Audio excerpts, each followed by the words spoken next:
ay nagsisimula sa simpleng disiplina at pakikiisa. Sama-sama tayo para sa mas ligtas, malinis at maunlad na bayan ng Malasiki. Ang LGU at mamamayan magkaisa para sa kinabukasan. Ako po ang inyong lingkod, Mayor Alfe Soriano ng Bayan ng Malasiki. Kapaborito, mantrabaho tila. Alas 8 la. Time check was brought to you by San Carlos City Mayor Julier Ayoy Rosuelio. San Carlos City, maunlad, ligtas at maayos. Parad aliguas, tan arangkaday kalasyaw, ang inyong lingkod sa ating bayan. Ang bawat isa ay mahalaga. Sama-sama nating itaguyod ang disiplina, malasakit, at tunay na pagbabago. Sa tulong ng inyong suporta, patuloy nating mapapalago ang ating komunidad. Malinis, ligtas, at maunlad. Isang mensahe mula kay Mayor Patrick Agustin Caraman. Kasama ninyo sa bawat hakbang tungo sa progresibong bayan. Alagang Caraman, Kalasyaw, para sa lahat. Popular sa balita, popular sa musika. Pangasinan Govwaves Network Corporation. Sa Pangasinan, we are the #1 pop music station. DWJE 88.1 FM. Radyo Pangasinan. Paboritong ang kabataan at matatanda. Paboritong pakinggan sa bus, tricycle, jeep at mga opisina.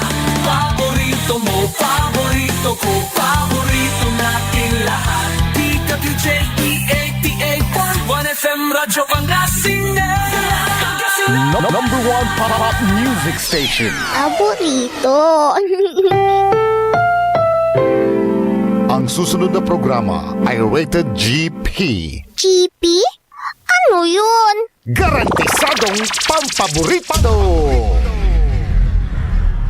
Sa iprograman mangiter, nadalan at saray ay sa kialinawa. Tan opinyon, unong adliknaan na saray umbali at saray issue. Yung makakaapekto at bilay. Kawayangan, tan kanupugan na balang sinansakay. Liknaay babalay! Manangilaban at kanupugan, tan kawayangan at saray umbali. Kapaborito, RJ Jimenez. Liknaay babalay! Narangalan, Lunes hanggang Biyernes, DWJE 88.1 FM, Radyo Pangasinan, Liknaay babalay!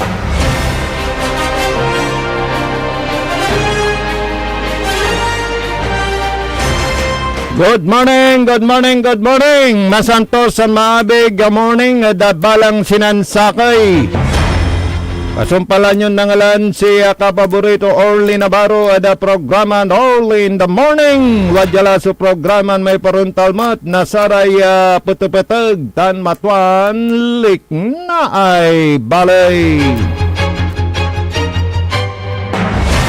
Yada aspeto teknikal si Engineer Nexon Dakal tan si Engineer Fragile Kayabyab.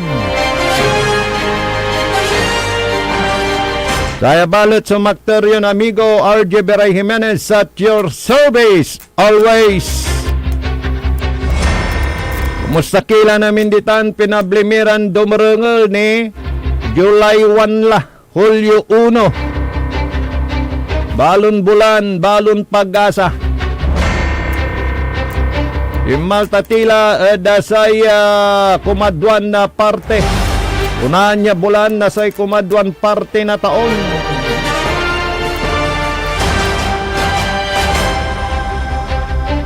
Kailay pelas na agaw. Pero walay bagyo Engineer Nixon. Tanad parte na Batanis. May LPA nagmalulan na tropical depression sa ngaran to Henry. By the way, happy birthday. Saray mambo birthday. Sa bulan na Hulyo. Rengal ko si Mrs. Rimugat. Happy birthday. the one and only of Atong Remo. Yan. Happy birthday, ha. Tanad Metro Manila. At maranmat ya sumpal susatay impana rally. Nasaray kabyangan na Iglesia ni Cristo. Ada satay issue ada kinan Senador Rodante Marcoleta. Kaso anday plunder Engineer Nixon tinibaga medsatan. Ya at lapod samay agay pangideklara na satay donasyon para da kampanya tunya. Ya sikatutan so ASIM lengegan na saya kasuan na plunder da saya bitlan senador. Tulaya napag mangkasakay subalang sinansakay para sa pagunlad ng ating bansa. Pero say kwanto may kumparik manginginom Ginernek fragile dengelyo.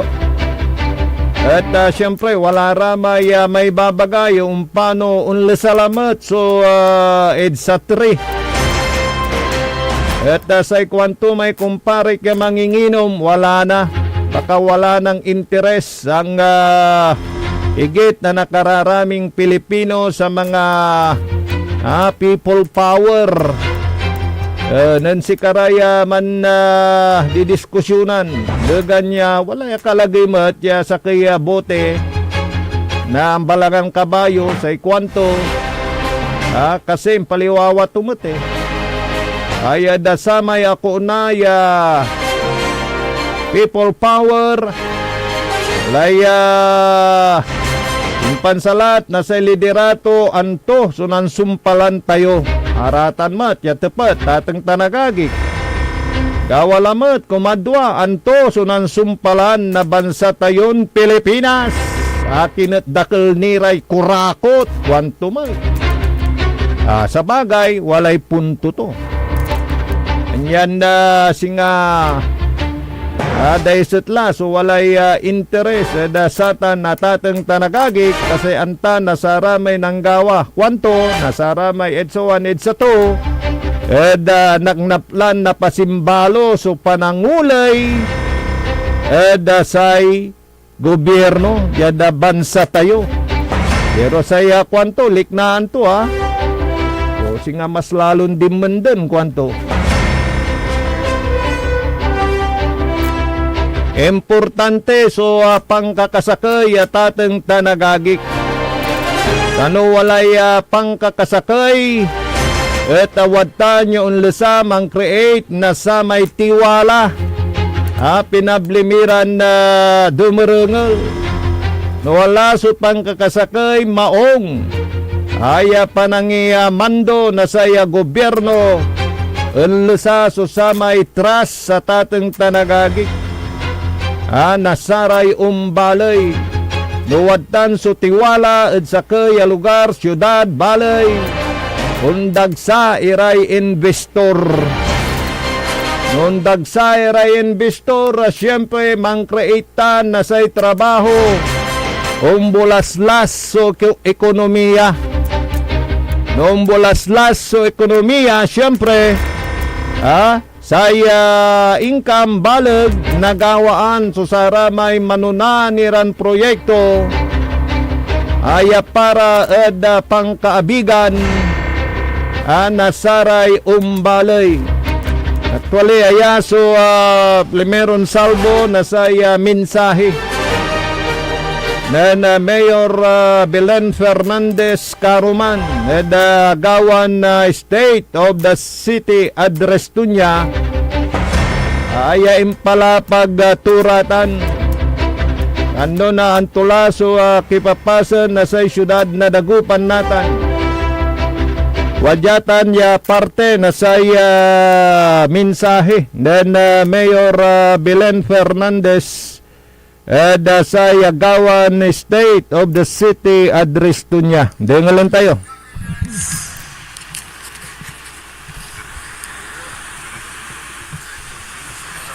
Oo, nya. Medyo abitin. Okay.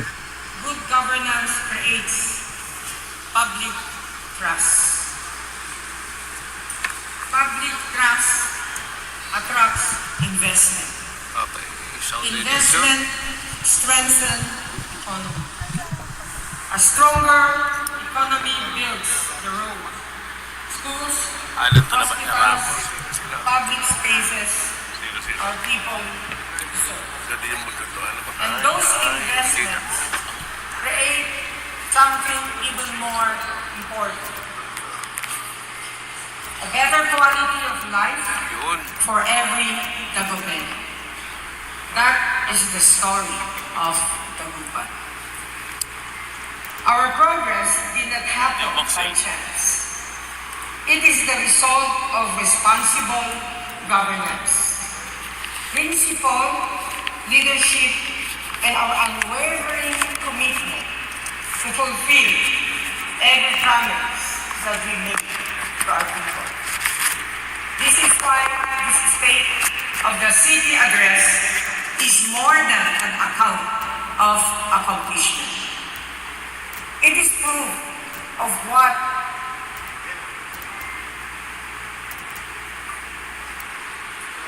becomes to our city. This is why the Dagupan is no longer a city striving to catch up. Dagupan is ready to help set the standard. And I say this with complete confidence. The best years of our city are still ahead of us. Our greatest achievements have yet to be realized. As we shape the next chapter of our city future, one question must guide every decision that we make. We are building Dagupan. And who are we that is building Dagupan for? The answer is simple for every Dagupan. Because I believe that the true measure of a great city is not the height of its building, the length of its roads, or even the strength of the economy. It is the opportunity it creates, the dignity it protects, and the future it secures for its people. As your mayor, my mission has always been clear: to make life better for every Dagupeño. Everything I will present in this address serves that one purpose. Because when our people thrive, Dagupan thrives. Noon, muli ninyo akong ibinalik sa panunungkulan noong 2022. Nangarap tayong maging 2 billion economy ang Dagupan pagsapit ng 2030. Marami ang nagsasabing imposible. Ngayon, 4 na taon ng mas maaga, naabot na natin mula sa 27 million deficit at 585 million na budget noong 2013, umabot na sa mahigit 2 billion 86,000 kakayahan pinansyal ang Dagupan pagdating ng 2027. Kasabay nito, lumaki rin ang ating annual investment budget.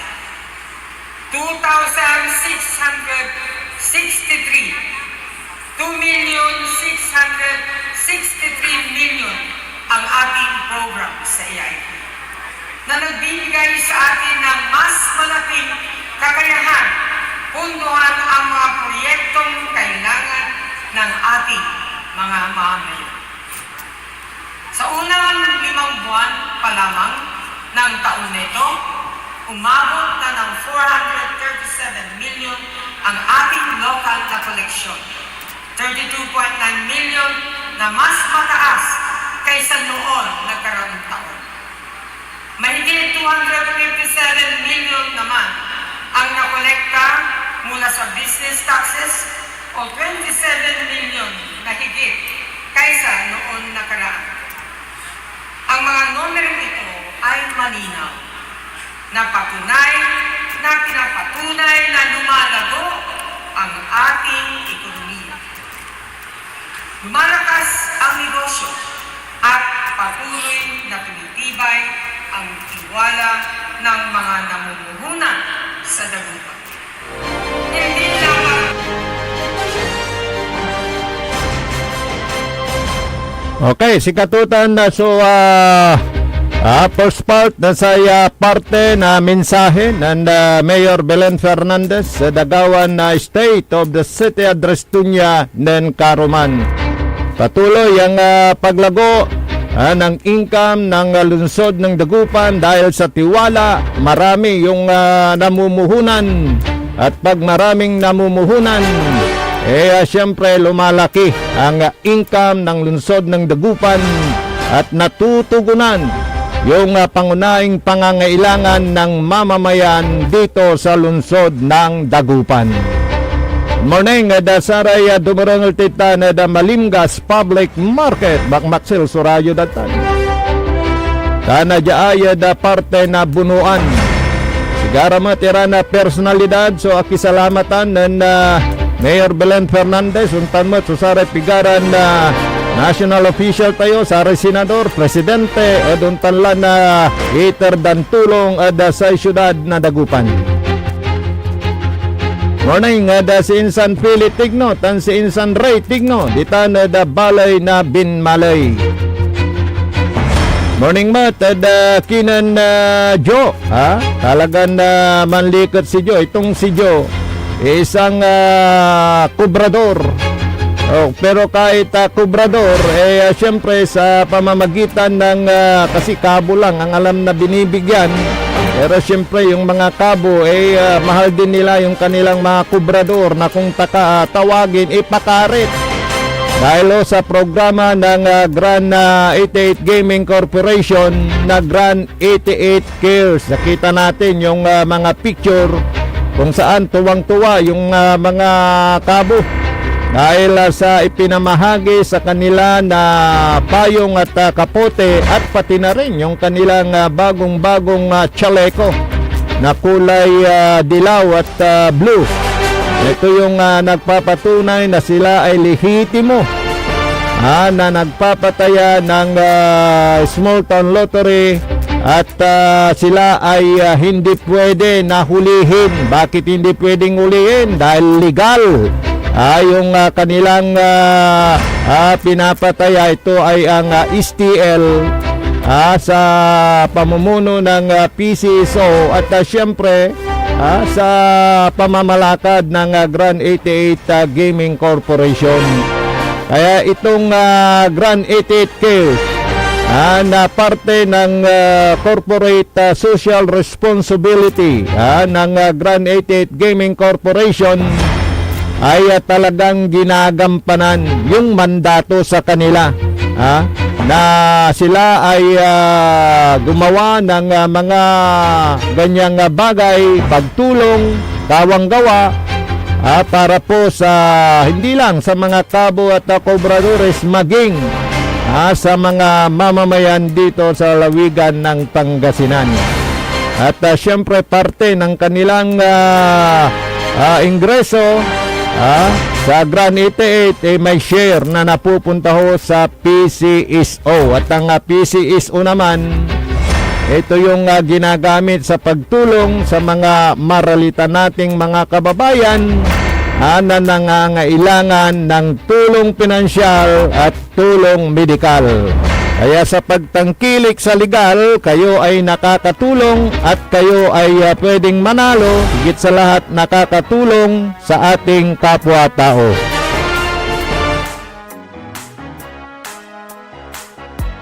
Sa Grand 88 Corporation na ang swerte ay nandito.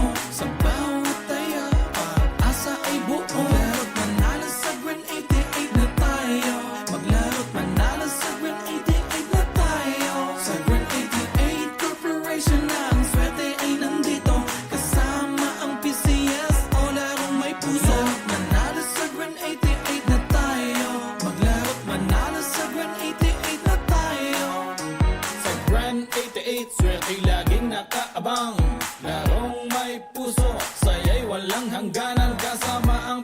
PCSO sa bawat hakbang di umuurong sa pagtulong sa bayan at tahanan. Kada bet ang tagumpay ay abot kamay.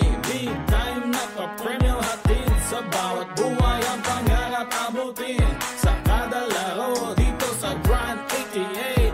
Panali sigurado sa Grand 88 Corporation na ang swerte ay nandito sa bawat taya. Pag-asa ay buo. Maglaro't manalo sa Grand 88 na tayo.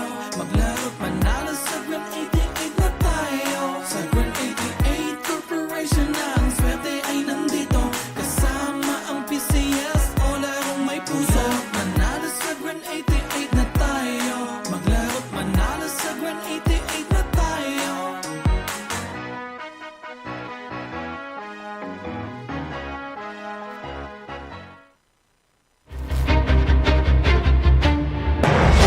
Morning, da saray dumarong ultitan da balay na manawag da barangay Baritaw. Dana siyempre da ay da Kalasyaw, Pangasinan, da barangay Lungos. Good morning. At pala'y malami oras da saya na programa tayo. Programa na likna ay balay. Onso lang sa programan PEM, paninilbiyang agresibot matapat sa bayan ng Binmaloy. Bayan muna bago sarili. Dada Speto Technical, Engineer Nixon Dakal, tan si Engineer Fragile Kayabyab. Magturin amigo RJ Jimenez at your service. Always yalabat DWGE 88.1 FM Radio Pangasinan, paborito. Sa iprograman mangiter, nadalan at saray ay sa kiyan linawa. Tang opinyon, unong digmaan